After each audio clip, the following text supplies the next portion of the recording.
I am so delighted to be able to talk to the lovely Yuriko Byers, the wife of the late great arranger, composer, trombonist, and musician Billy Byers. In a career that spanned over 100 movies, dozens of Broadway shows, and arrangements for hundreds of TV shows, Billy Byers is regarded as one of the greatest arrangers in music history. He's worked with some of the biggest names in music, such as Quincy Jones, Frank Sinatra, Tony Bennett, Sarah Vaughan, Diana Ross, Count Basie, and really too many to count. Perhaps even more impressive is the legacy he's left outside of the entertainment industry, with a stellar reputation as a great person, a wonderful loving family, and many, many friends. Yuriko, it's really wonderful to talk to you today. Well, thank you. I mean, Billy is really a remarkable musician, and not many people know about him because a lot of his work was ghostwritten. And so what would happen is people would hire him, and he would do the work, and then they would put their names on, but he would really do much of the work behind the scenes, the arranging and the orchestrating. How much would you say that he's responsible for, that he's ghostwritten? Would you know a kind of a ballpark figure of how much he's ghostwritten over his career? Oh, my goodness. No, I can't really say. But I guess the ghostwritten stuff, that really was not supposed to be the arrangement between him and some other people.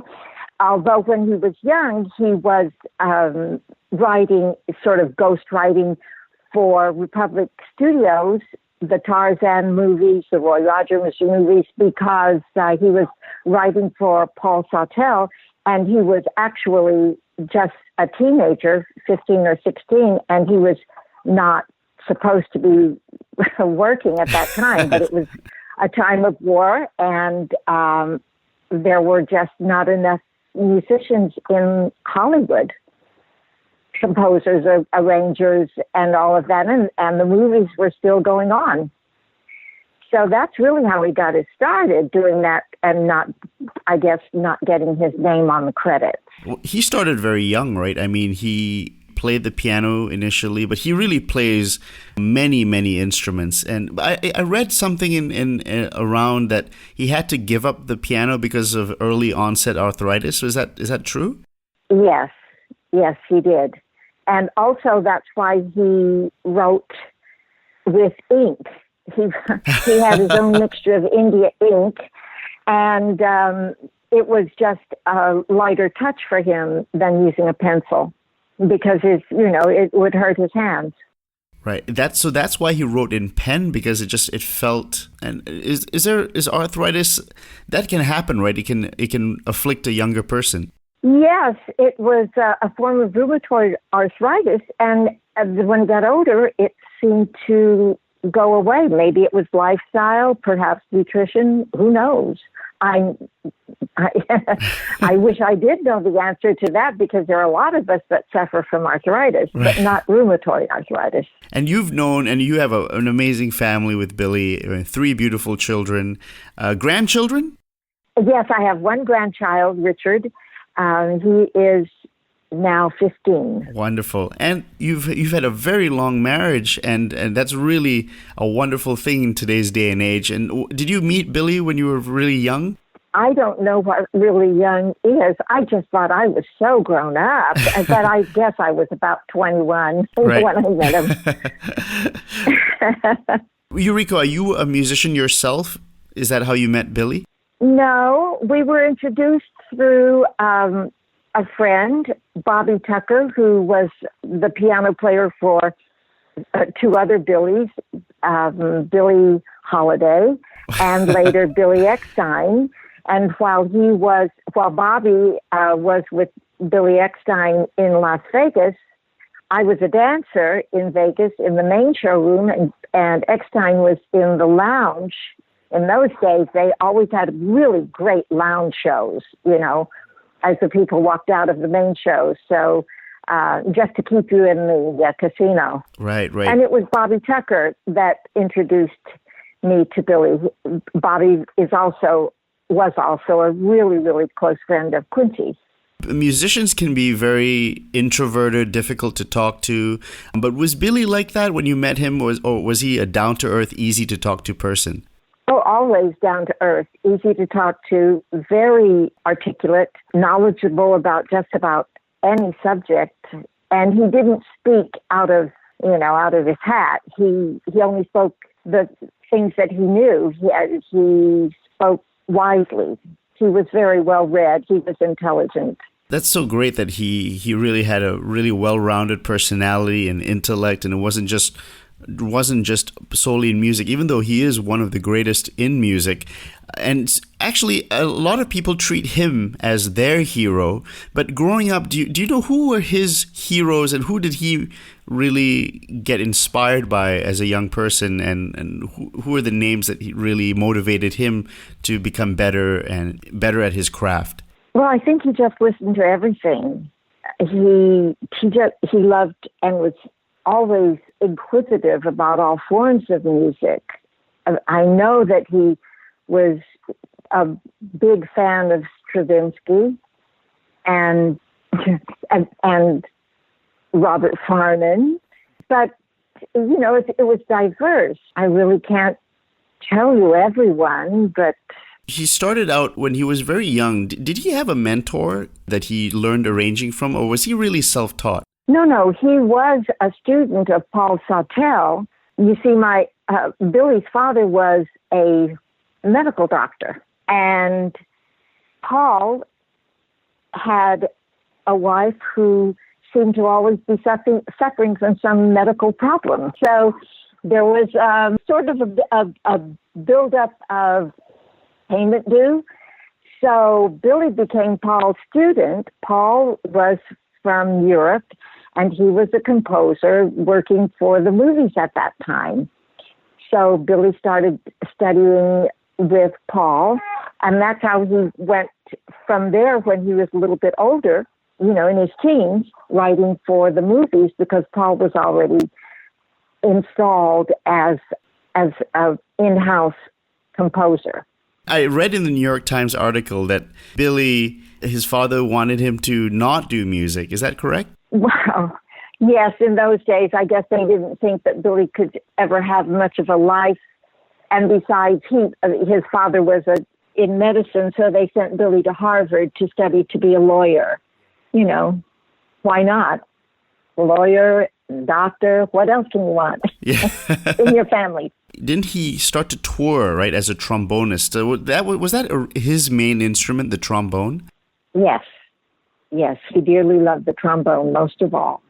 You mentioned he went to Paris. He worked with, starting out Georgie Auld, Buddy Rich, Benny Goodman, Charlie Ventura, Teddy Powell. What were those days like? I guess it would be the 50s and the 40s. Well, that was before we were together. But yes, he had gone to, I believe it was Ray Ventura.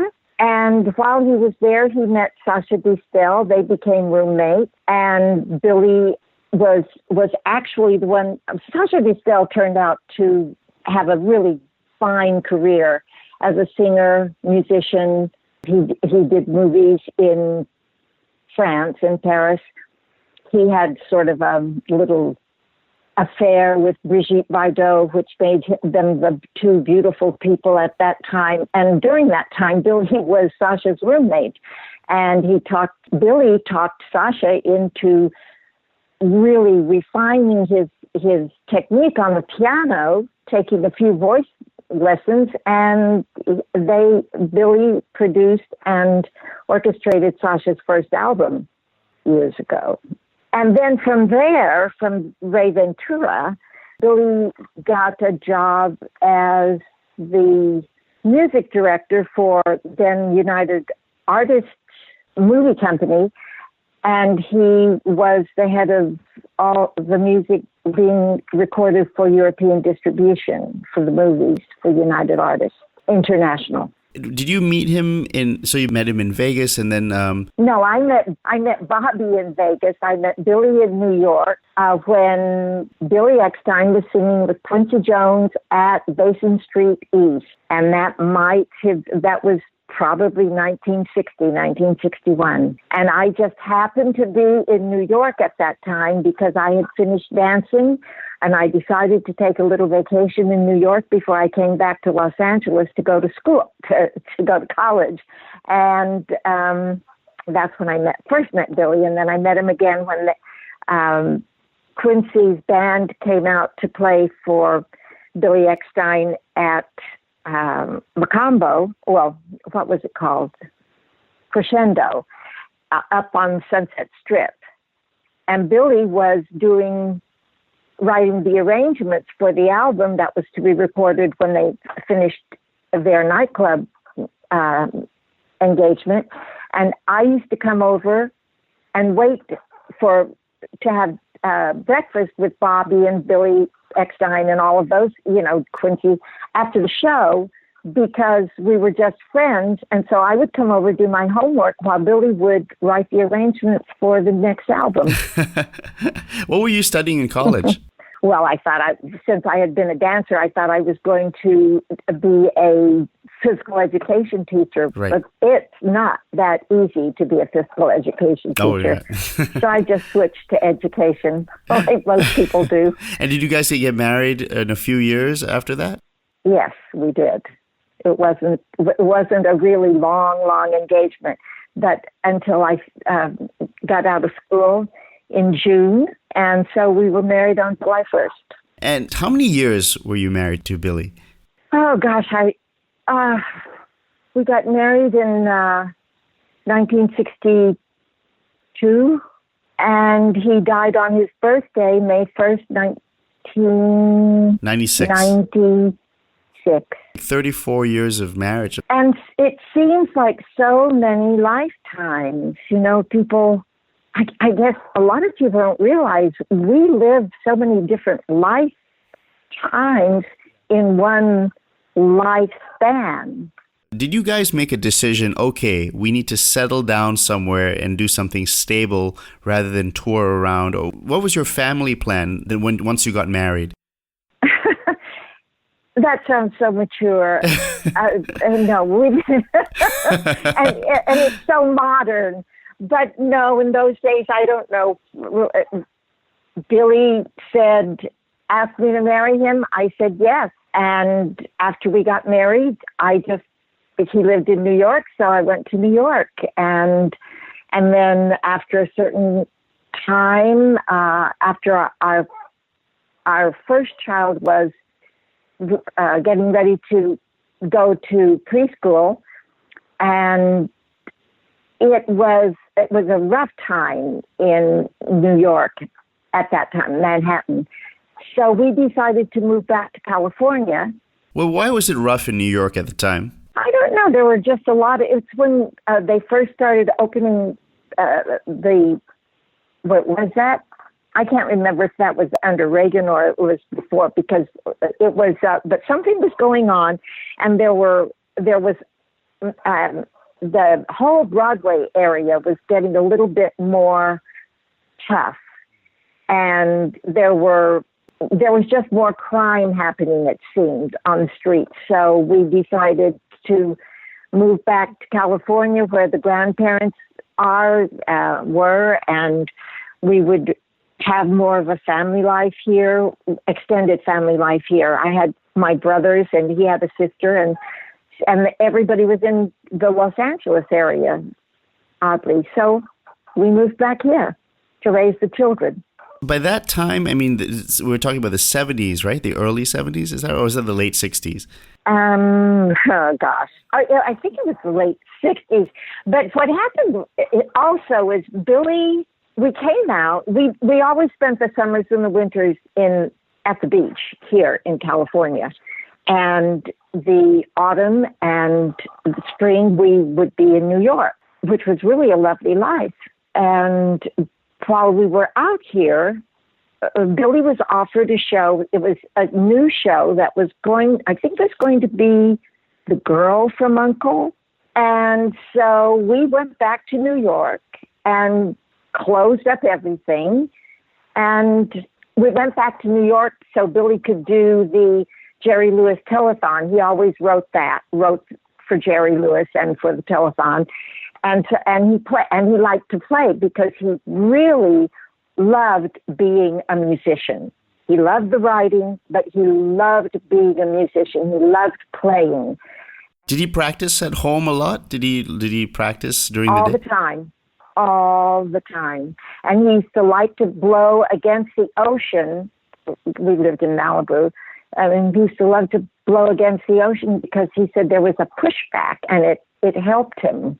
Did he ever express any regret that he had the arthritis? No, because I believe that Billy felt that, adversities happen to everybody, to all families, and nobody's singled out for goodness or wellness or badness or pain. So what happens, happens.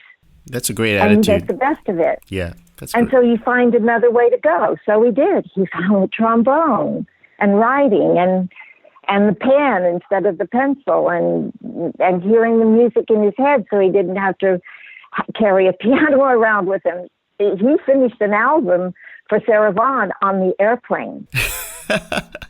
That is incredible. Actually, can I ask you a question? So did he have perfect pitch so he didn't need that reference with a piano? Yes, he did. And that can be also a blessing or not. In what way was it not a blessing for him? Because I think if you do sit in the center of the whole orchestra or of all the musicians, you can hear every wrong note. And so it can be because you can't always speak up, right? So wait, that's Sarah. You mentioned that album. So he was writing it on the plane with nothing, no reference, just from his mind, and the notes are coming out. That's incredible.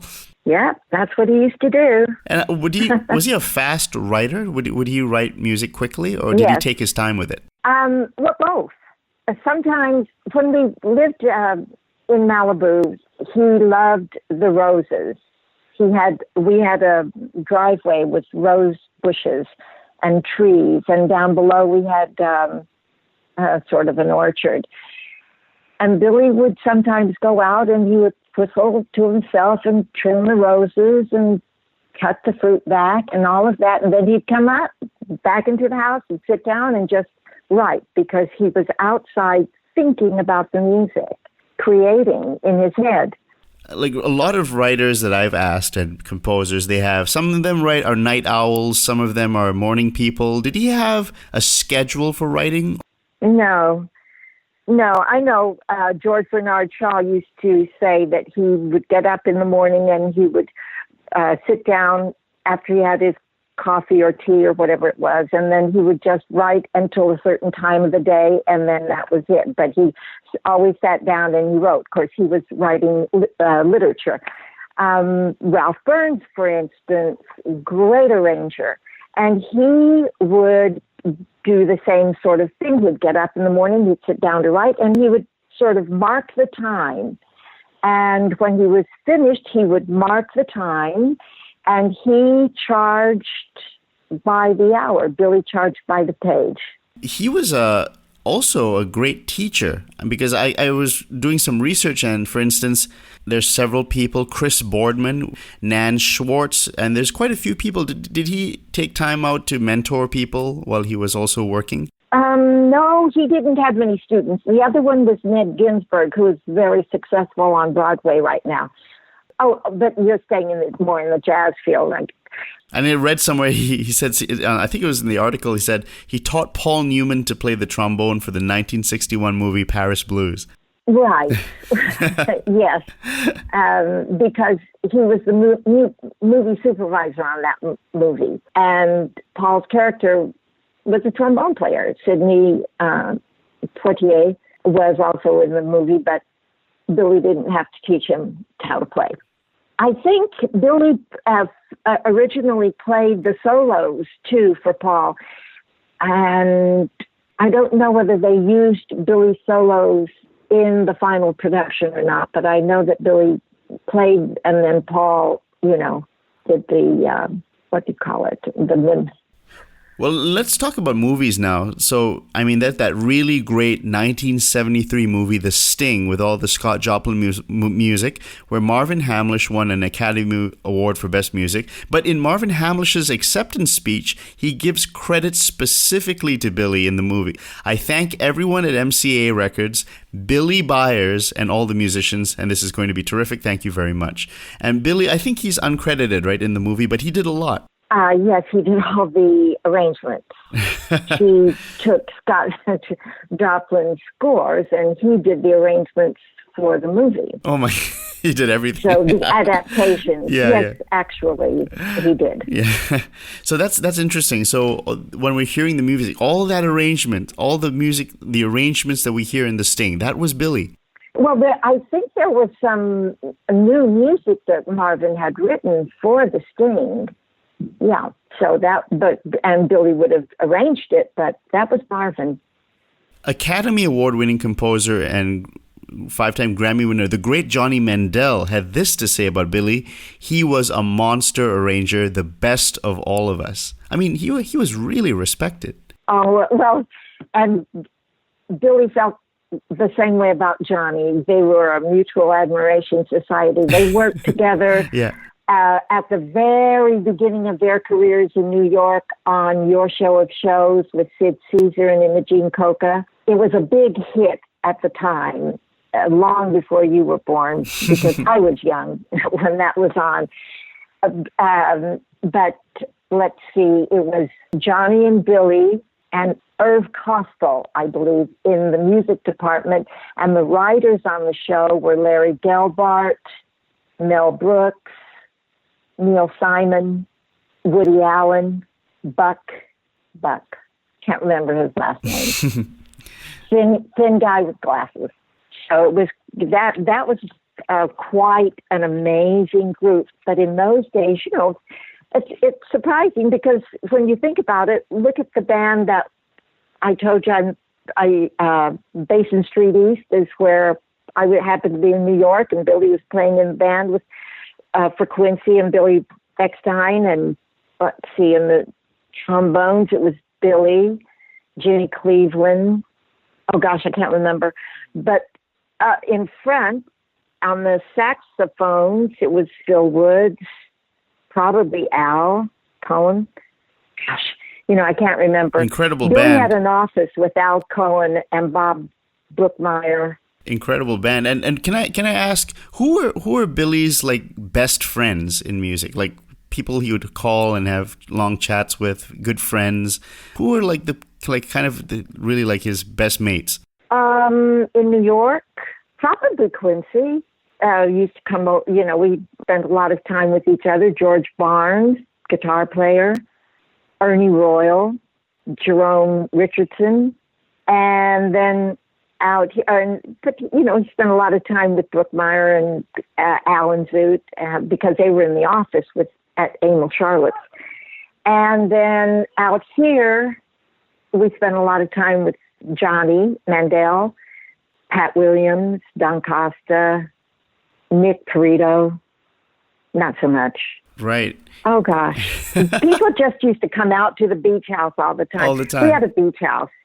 Saturday it was musician day, and everybody used to just come out and hang out and spend the day, play if they wanted to or not. The Basie band used to come out and hang out on the beach with us. And let's see, Brookmeyer gave us a little dog. He had a litter, and he gave us a dog. So the kids named the dog Brookmeyer. And Basie's band came out, and they were all sitting around outside, and the kids were saying, come on, Brookmeyer, and they're running in and out of the ocean waves, and the guys were all cracking up. But that was just our life in those days. And so everybody came over, the musicians all came over, and Sunday, and Stan Fishelson and his wife would always come out and bring their friends, Johnny, because he was single then.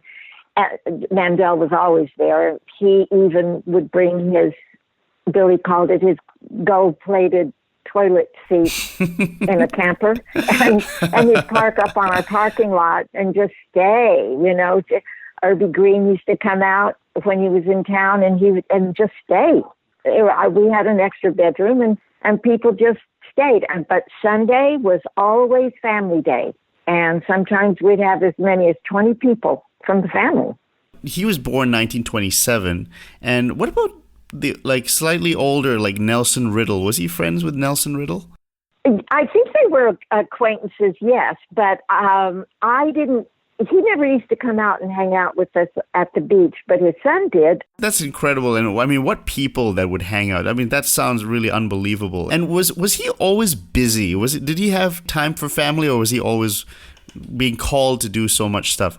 He was always busy, and he always made time for family.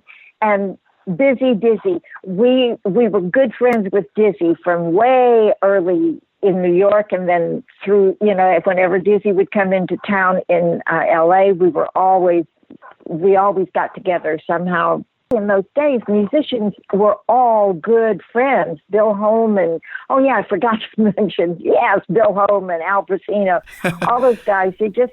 They're all part of our life, our history.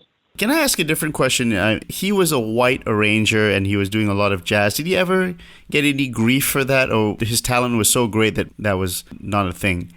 No, I don't think that was ever a thing. As a matter of fact, there's an album that says The Hawk in Flight, Billy Byers, and then there's this picture of Coleman Hawkins, of course, on the cover of the album, and everybody thought that was Billy. Don't ask me why, but people would ask me, is that Billy? No. And the only thing I can, but it was a time of racial turmoil. And so Billy was doing a record date with Diane Carroll, and Diane was in New Orleans doing a movie, and Billy and the R&A man or, producer had to go down to New Orleans to talk to Diane, get about the music and everything. And Billy said that when they got down there, the producer guy sat in the front seat, from the hotel. They were driving out to the movie set in a remoter part away from the city. And the producer actually got in the front seat and said to Billy, now you get in the back and you just act like I'm not here, because if I can't sit in the back with you, or it will, we'll get stopped all the time. Right. So, and that was the 60s. When we got out here in the early 60s, and we could be back and forth, Billy would do a date with people like Buddy Collette and the arranger. Anyway, they would, and so later, they'd do another date a few weeks later or a few days later, and Billy once said, hey, let's go down to the Union and get our checks. And I think it was Buddy Collette that said, hey, man, we get our checks down in the Black Union. We don't go to Hollywood. And that was in the 60s, mid-60s.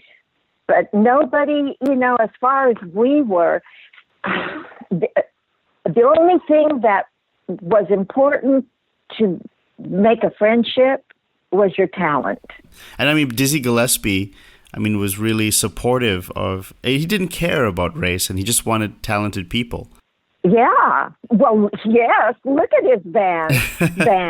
Yeah. But, what Dizzy also said, he told me one time, this is before I was married, he and I were going to go fishing, catfishing.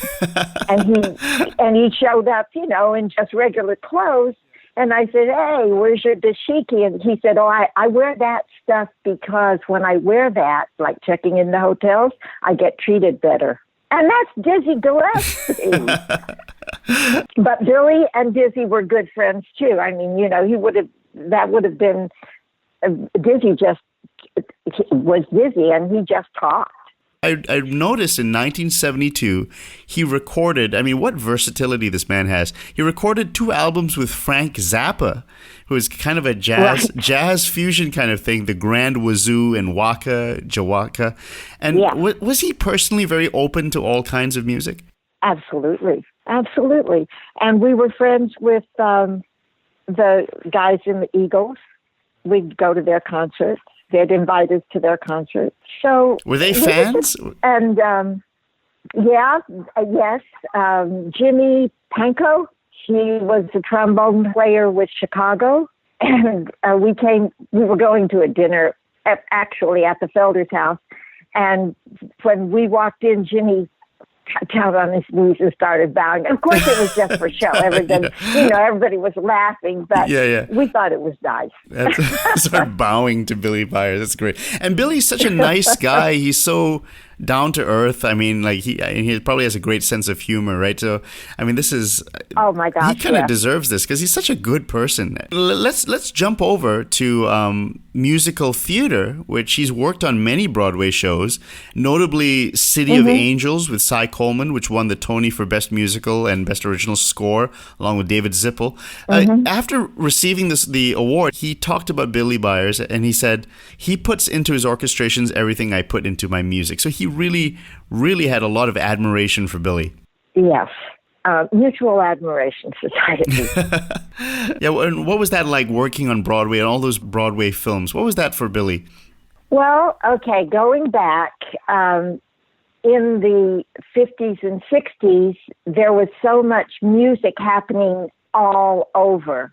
And actually, I've lived through some astounding eras because I was at the tail end of the real big jazz boom, and I was there during what they call the golden age of Broadway and all these different things. But so people who did the shows, in the Broadway shows, were actually not considered as versatile as the musicians who were doing the record dates and the jazz clubs, because, you could work in the clubs and just do whatever you wanted to do. Start your work at 1 o'clock in the afternoon, work till 2 o'clock, 4 o'clock at night. And you could still buy a nice house and have a car and give your kids a college education. Those things don't exist right now, unfortunately. It's not fair what's happened in the arts. But so to be, quote, in those days, buried in the pit was what they used to say about Broadway.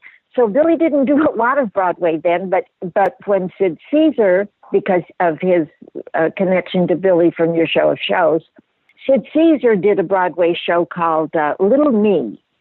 And I think Billy worked on that with, I don't remember, but Billy worked on that. And that was one of those tastes of Broadway. So he didn't really come back to Broadway until Chorus Line with Marvin Hamlisch. But the first really great jazz score was Cy Coleman's City of Angels. And that was, smash hit. So he was very comfortable in so many styles. I mean, there was Broadway, jazz, but also a massive career in television for so many things in television. And maybe we could start with just being a music director. He won tremendous accolades for his work on these big TV shows, the CBS Screen Actors Guild Anniversary Celebration, Christmas in Washington, Linda in Wonderland CBS, the Walt Disney Company presents the American Teacher Awards. What were your memories of those really big extravaganza shows? Okay, please hang on to that, because I want to just say one thing before we leave New York. Oh, sure, yeah. Speaking about Billy's versatility, we were home one day and the trombone player, I don't even know his name, called and said, Billy, I can't do the show. Can you come down? I'm working with Van Cliburn at Carnegie Hall. So Billy went and he played the show. So wait, you're saying he jumped from there into straight a classical symphony just like that? He could. he had the versatility. He played all the time. And I think you just keep your lip up, you keep your brain sharp. The notes are the notes. Wonderful. So now coming to television.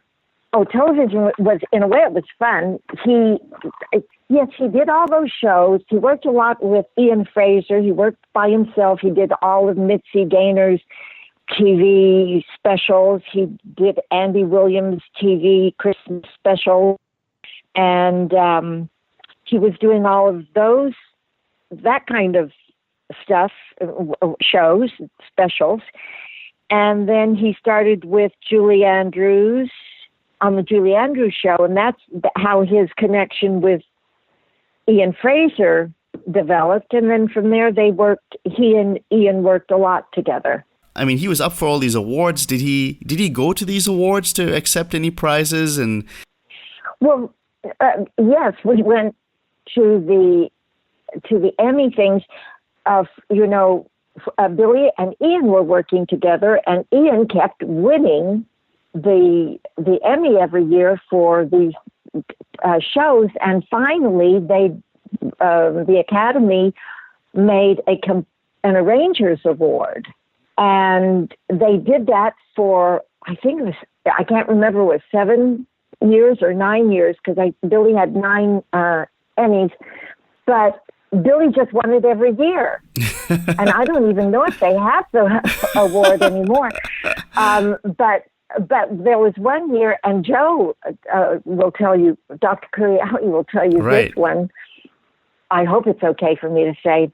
But we were living in Paris, and Dr. Curiali did a Frank Sinatra special, and he thought, oh my God, this year I'm going to get the award because Billy Byers isn't here. And Billy had sent some stuff back from France, and I remember because the DHL man came to our place to pick up the music, and it was for the show with Ian, because they had worked together for so long, they just knew how to do it together. And Billy won the award that year, too. I know, it was crushing. Well, actually, you mentioned the great Dr. Joseph Curiali, fantastic musician, and he really thinks the world of you. In fact, he actually introduced me to Billy Byers. Just a few words on the great Joseph Curiali, who really thinks the world of Billy and thinks the world of you. Well, thank you. I know Joe in a curious way. We developed a warm friendship because of music. And also I read some of his books. Not only is he a really great musician, he's also a very good writer. And he has a few books out that are good quality, mind-stretching books. But I don't know what to say about Joe. Because for me, everybody is, if I like you, I like you, and there's a reason I like you, which I can't put my finger on. Maybe it has to do with spirituality, and Joe is that. He is a very fine person. Very good person. I agree. And absolutely. Did he meet Billy? And did they know each other? I don't know if they've ever met. Isn't that funny? All these years I've been friends with Joe. I never asked him if he ever met Bill. That's so interesting. And okay, so I have a few more questions. So the one thing is, if I could just go really right back, there's one more person I want to mention. So for instance, Billy worked with Count Basie for many years. This is what the great Sammy Nestico had to say about Billy Byers. The charts he wrote for Count Basie are some of the greatest charts ever written. Wow. I mean, and Sammy Nestico is a really legendary arranger as well. What was that? Did they have a good friendship? Did they know each other well? Yes. We used to travel with Basie. Billy just wanted to be with the band.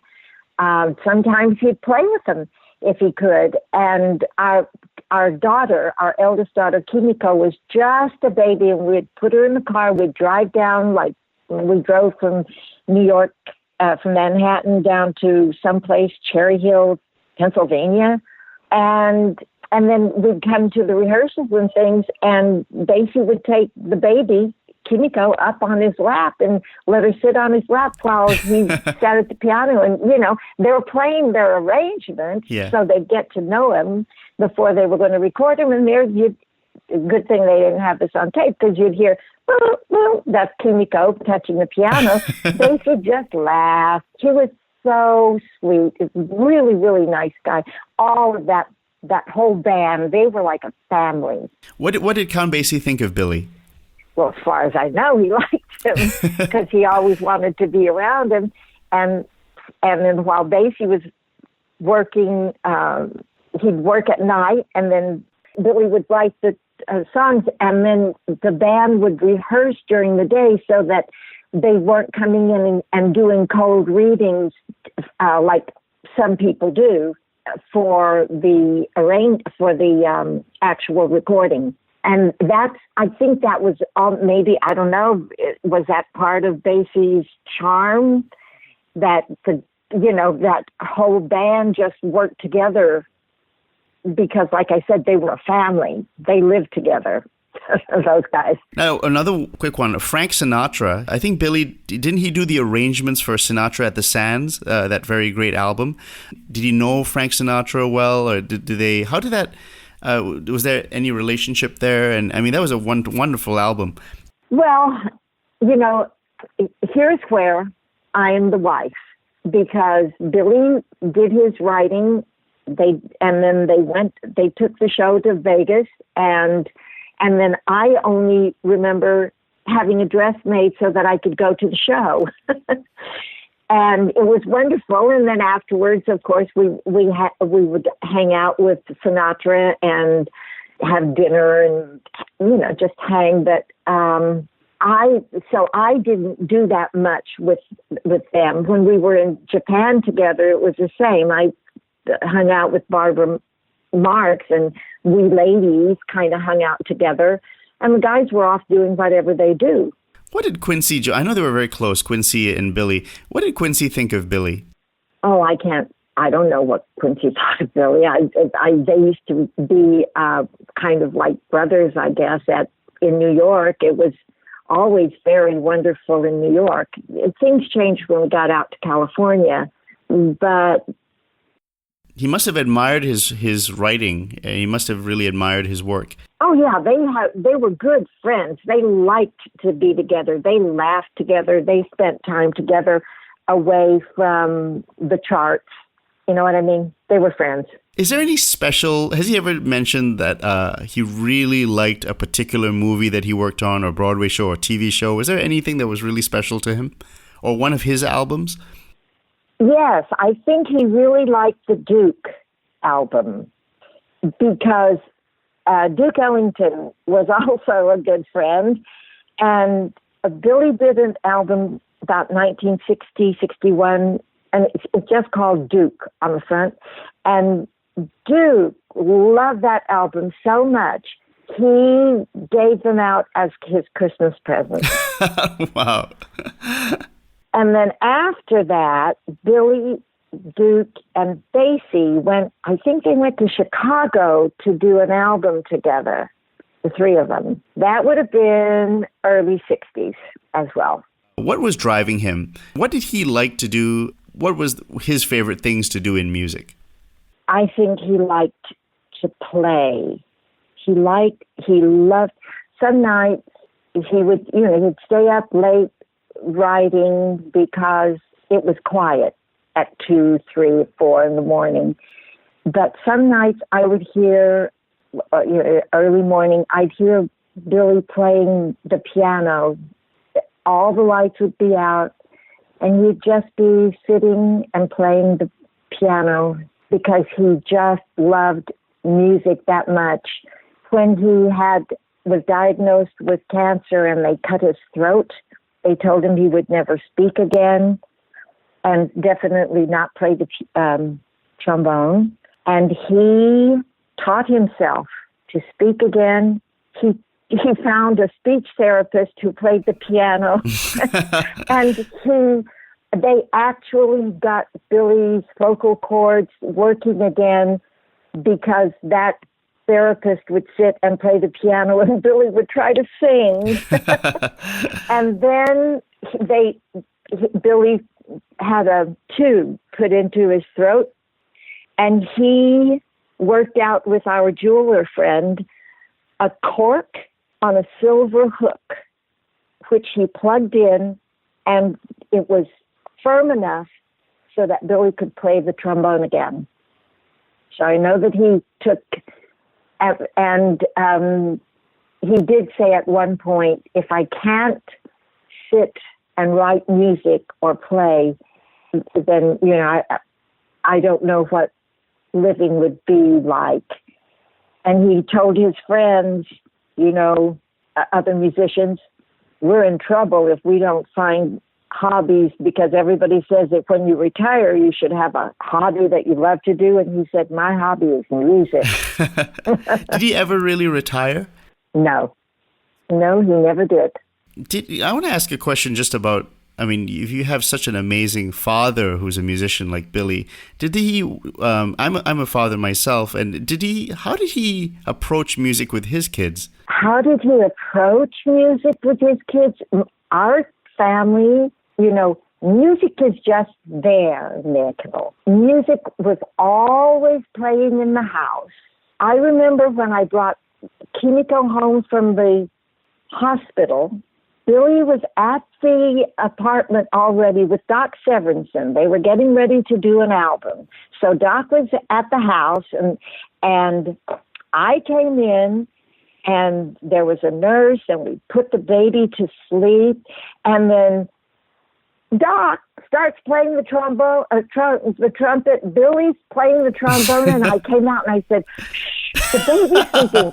And Billy said, "She'd better get used to it, because there's always going to be music playing." Right.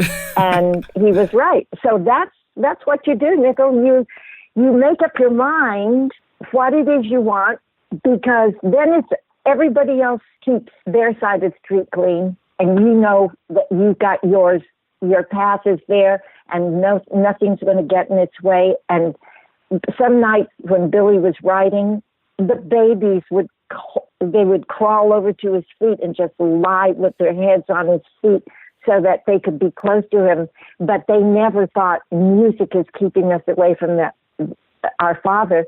And Kimiko said to me, "Mom, we're some of the luckiest people, because we had a dad who was always around and always there for us."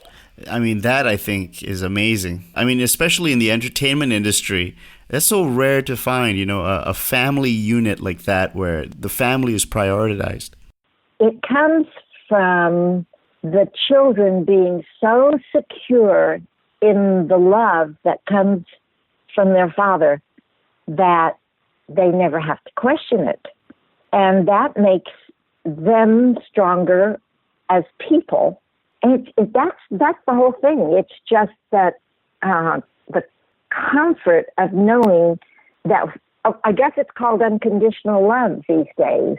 But they knew that whatever happened in our family, however bad it might seem, they told us the truth, because we would never stop loving them. We could get angry at them, but we would never stop loving them, and they knew that. I guess maybe I could wrap up with this last question was, if somebody wanted to really hear Billy, what would be some good albums to start with, or some good music that they should check out if they want to see just Billy at his best? Oh, gosh. I'm sorry. I don't know if I can answer that. But, you asked me about some of the people that Billy admired. I remember Pat Williams came over once, and Billy gave him a stack of albums. They were like Jimmy Rushing and people like that. And Pat took the albums home, and I said, "Did you give all those albums to Pat?" And he said, Billy said, he doesn't know who Jimmy Rushing and, who they are. And he's got to know that if he wants to really understand music. So I don't know, but if Billy would say, "Listen to me," he'd say, "Listen to the greats that are out there and develop your own ear and your own style. He said, I asked him once, do you ever, after all, I am a human wife. Do you ever make a New Year's resolution? And he said, Yuriko, every year it's my objective to find a new chord. He said that. That's really interesting. Yeah. So I didn't understand it, but okay, but his whatever he did was always in betterment or deeper understanding or deeper diving into music. What was his favorite music if he wanted to relax or just like personal special music to him? Did he have like a special artist to his heart that he really would mention? Well, like I said, Jimmy Rushing.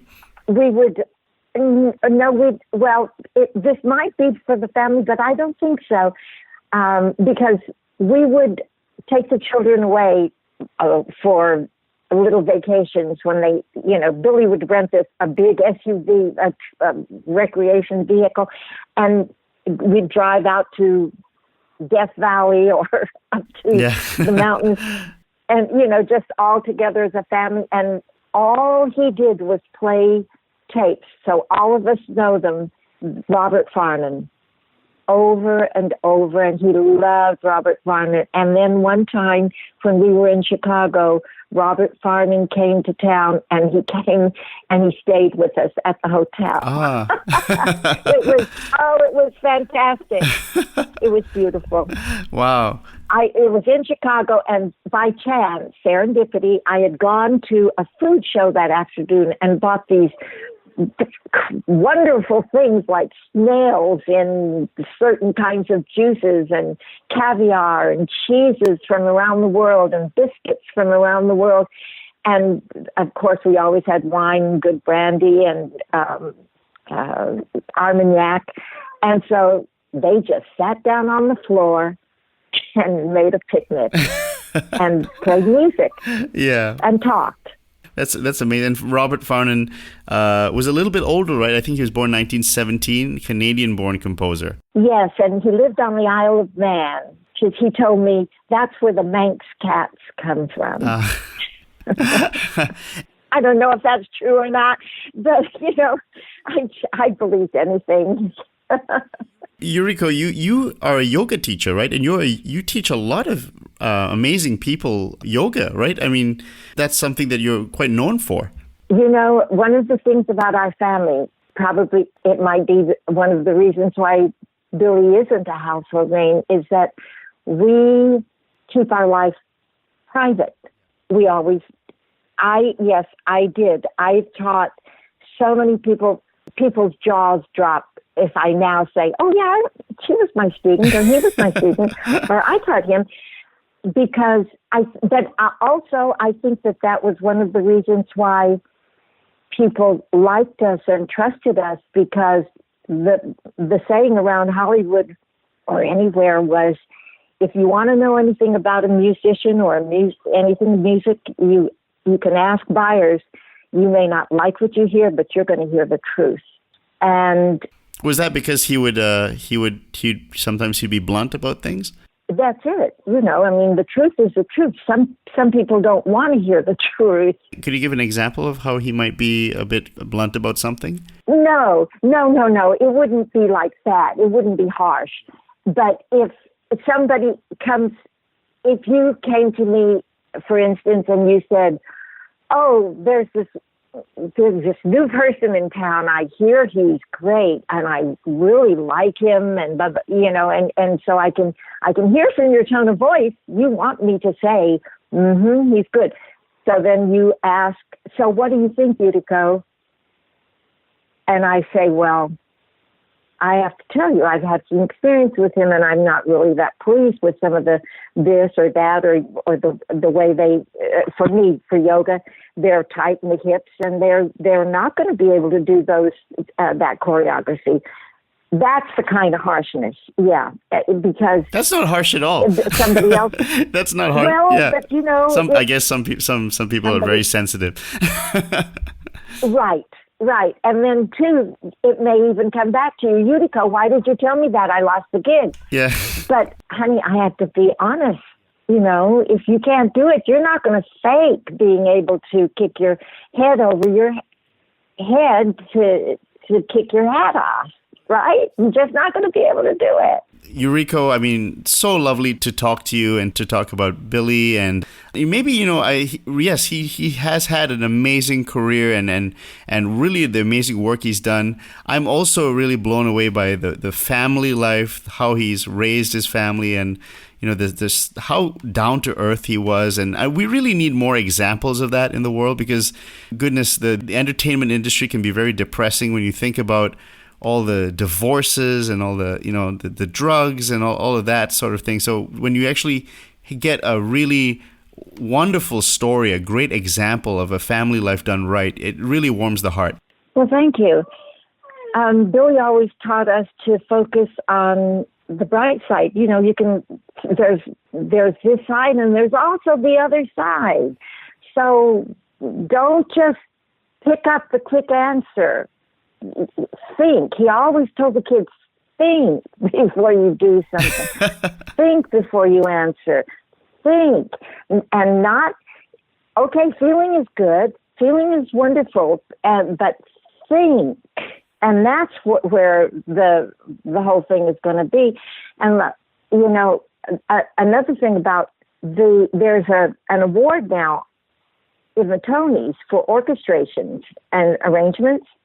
And that was started by the group from the original little band of City of Angels, who then worked on Will Rogers' Follies, and they went to the Tony group and asked that an orchestration award be made. No they thought kidding. Billy would do it. Wow, no kidding. And the next show Billy did was Victor Victoria, but the orchestrator award was not finalized. Billy died right after Victor Victoria opened, and now the next year, and from then on, we now have an award, a Tony Award for orchestration. That's good. It's great, and I mean, just that's an amazing thing to know, and what an influence he's had on the industry, and the amazing high quality, world class music he's made, arranged, composed, and just the stellar people who admire him and his amazing family life. Yuriko, I mean, thank you so much for coming on and talking about your husband. And, we've only just scratched the surface. Maybe if you'd be so willing, maybe we could come on again and have another warm chat. I'd love to talk about, I mean, I could never get enough of somebody like this and this kind of happy story. So thank you so much for coming on the show. Well, and I hope you had a good time chatting with me. Absolutely. You're very easy to chat with, Nickel. And I enjoy it. I think Billy also taught me this. I can't speak for anyone except myself. And as much as I love and admire his work, and I didn't even really know how great he was, he's my husband.